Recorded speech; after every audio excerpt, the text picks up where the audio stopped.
Жүргүлө балдар, китеп окуйлу. Баскыла. Кана, мами. Жеңиш Жунусов менен Гүлжамал Кенжебаева 5 баланын ата-энеси. Жунусовдордун үй бүлөсүндө күнүнө жок дегенде 20 мүнөт китеп окуу салтка айланган. Бараткан өңдөнгөн, секиртип, дөңдөргөн. Бала тарбиясы деп аябай көп нерселерди окуп атабыз. Ар бир үй бүлөдө ата, апа деген ар жумушта болушу мүмкүн, мамлекеттин.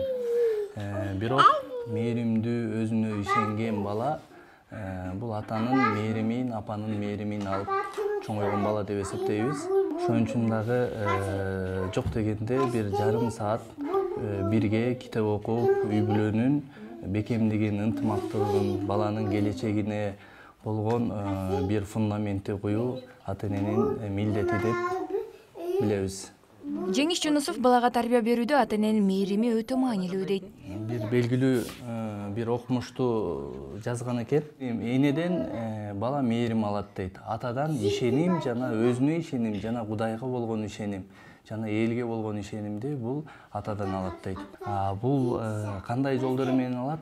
Жок дегенде дейт, ата бир күндө бир 15 мүнөт баланы кучактап, жылмайып, оюн окуп, бирге китеп окуп, ошол жолдор менен гана берилет экен да. Биз кээ бирде ойлойт экенбиз да, баардык нерсени материалдык жактарга такайт экенбиз.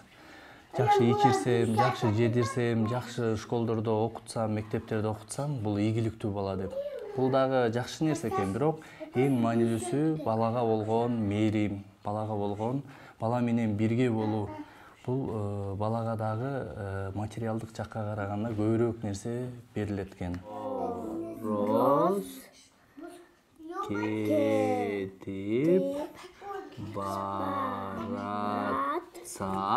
Гүлжамал Кенжебаева балага китеп окууну кызыктырууда алгач бала менен жакшы байланыш түзүп алуу керектигин айтат.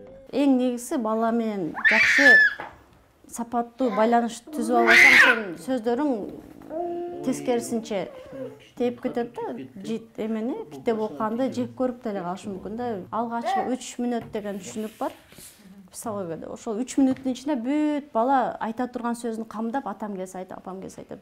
Ошол учурда 3 эле мүнөт мындай көзмө көз келип, ошонун деңгээлине түшүп, отуруп, чын жүрөктөн угуп коюш керек экен да. Ошондо жакшы байланыш түзүлөт. Андан ары кел китеп окуйлу 5 мүнөт эле аз эле деп көндүрүш оңоюраак болуп калат да. Не алам деп аттың эле? Жунусовдордун үй бүлөсү китеп дүкөндөрүн бат-баттан кыдырып турушат. Китепкөй ата-энелер китеп тандоодо балдарын эркин коюшат. Балам 11 жашта, могу китеп тандады. Ниник Стива деген экен, Майнкрафт оюндагы каармандар жөнүндө экен.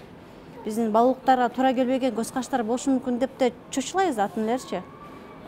Ошол сиз чочулап аткан көз караштарды эгер балада китеп окуу баалуулугу болбосо, китепке болгон сүйүү болбосо, анда ошо чочуган көз караштарды сырттан алат да.